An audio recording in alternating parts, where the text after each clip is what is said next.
On a l'impression que tout ça s'est envolé bien loin de nous. On nous avait promis que les choses s'arrangeraient et on a l'impression que les choses ne se sont pas arrangées. Alors, aujourd'hui encore, Jésus vous dit, ne t'inquiète pas, je suis là, à tes côtés. Bonjour et bienvenue sur TBN, Télévision Bonne Nouvelle.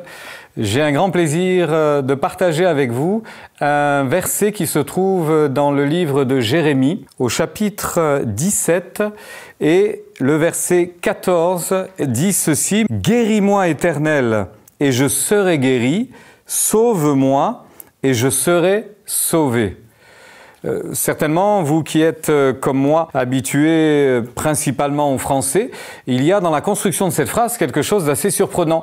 Alors, de regarder dans d'autres traductions, quelquefois cela peut élargir la compréhension que l'on peut avoir d'un verset. Et voici ce que j'ai trouvé dans une autre traduction. « Seigneur, je ne serai guéri que si tu me guéris. Je ne serai sauvé que si tu me sauves, car tu m'as toujours donné une raison de vivre. » En le disant comme ça, je comprends mieux le sens de ce verset. Il est évident qu'on a tous envie d'être en bonne santé, tous envie d'être heureux, tous envie de mener une vie paisible et de pouvoir projeter vers l'avenir tous nos désirs. Rien de plus normal, la vie est ainsi faite. Sauf que la Bible nous rappelle qu'avec toutes les circonstances de la vie, il est préférable que Dieu soit à nos côtés.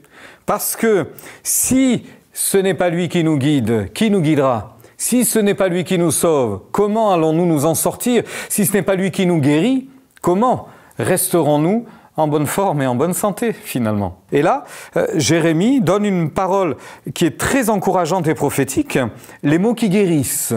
Nous en trouvons pas mal de ces mots qui guérissent, et notamment dans la bouche même de Jésus. Dans les évangiles, plusieurs textes reviennent sur des situations douloureuses, difficiles, où les larmes ont coulé. Et les larmes coulent malheureusement souvent abondamment. Et là précisément, dans l'évangile de Luc, au chapitre 7, nous voyons Jésus rencontrer une femme qui vit une situation douloureuse parce qu'elle est déjà veuve, ayant déjà perdu son mari. Et voici qu'elle vient de perdre son fils. La Bible précise même son unique. Je vous lis ce texte dans l'évangile de Luc au chapitre 7 et à partir du verset 11. Le jour suivant, Jésus alla dans une ville appelée Naïn. Ses disciples et une grande foule faisaient route avec lui. Lorsqu'il fut près de la porte de la ville, voici on portait en terre un homme, fils unique de sa mère qui était veuve, et il y avait avec elle beaucoup de gens de la ville. Le Seigneur l'ayant vu, fut ému de compassion pour elle, et lui dit « Ne pleure pas ». Des mots qui guérissent. Ne pleure pas. Si Jésus n'avait dit que cela, on aurait tendance à dire « Oui, ne pas pleurer, mais j'ai plus rien. Mon fils est mort, je n'en avais qu'un, tu me demandes de ne pas pleurer, mais comment faire ?» Tous ceux qui étaient là étaient un petit peu également dans l'attente de ce qui allait se passer, et Jésus s'approche, touche le cercueil, ce qui était assez étonnant d'ailleurs, et ceux qui le portaient s'arrêtèrent, et il dit « Jeune homme, je te le dis, lève-toi », et écoutez bien, le mort s'assit. On est face à une résurrection. Le mort s'assit à ce moment-là et se mit à parler, et Jésus le rendit à sa mère. Quelqu'un a dit un jour très justement qu'on a trouvé un mot pour expliquer ce qu'était un mari qui perdait son épouse. On appelle ça un veuf. Dans l'autre sens, on appelle ça une veuve. Quand des enfants ont perdu leurs parents, on a trouvé un mot, ce sont des orphelins. Mais comment appelle-t-on des parents qui perdent leurs enfants? Il n'y a pas de mot. On ne sait pas dire les choses. C'est tellement douloureux et difficile qu'on ne sait pas exactement quoi répondre à cela.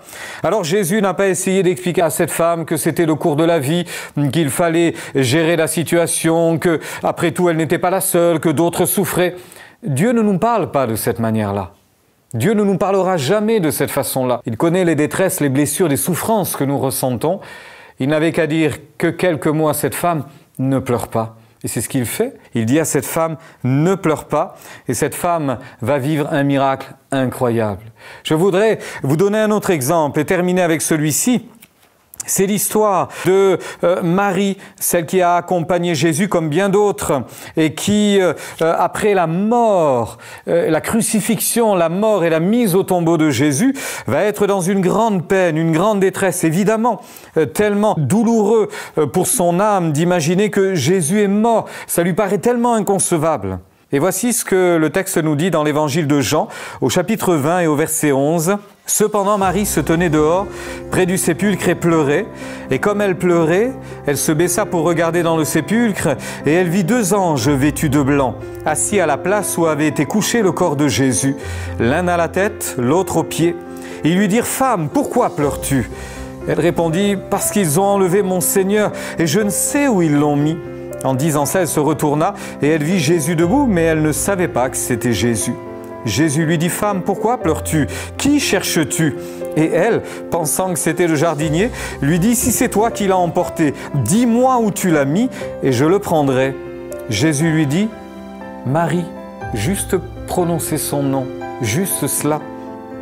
Marie, elle se retourna et elle dit en hébreu « Rabouni », c'est-à-dire maître.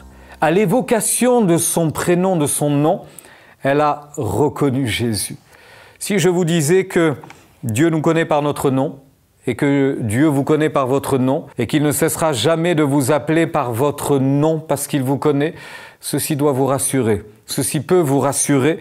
Jésus a toujours les mots qui rassurent. Quelquefois, les promesses sont là et on ne les voit pas. Le salut est là et on ne le voit pas. On a l'impression que tout ça s'est envolé bien loin de nous. On nous avait promis que les choses s'arrangeraient et on a l'impression que les choses ne se sont pas arrangées. Alors, aujourd'hui encore, Jésus vous dit « Ne t'inquiète pas, je suis là, à tes côtés. » Et vous direz, comme cette promesse de Jérémie, « Seigneur, je ne serai guéri que si tu me guéris. » Et transformez la phrase et dites-la dans l'autre sens. « Seigneur, j'ai été guéri parce que tu m'as guéri. Et j'ai été sauvé parce que tu m'as sauvé. Parce que j'ai compris que tu m'avais toujours donné une raison de te louer. » Alors, réjouissons-nous en Dieu encore aujourd'hui. Bénissons-le parce qu'il est le Rédempteur qui sauve et qui délivre encore aujourd'hui. Que Dieu vous bénisse.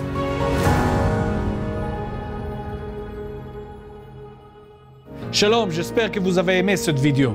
Abonnez-vous pour ne pas rater nos programmes. Merci de faire partie de notre famille TBN. Que Dieu vous bénisse. Shalom de Jérusalem.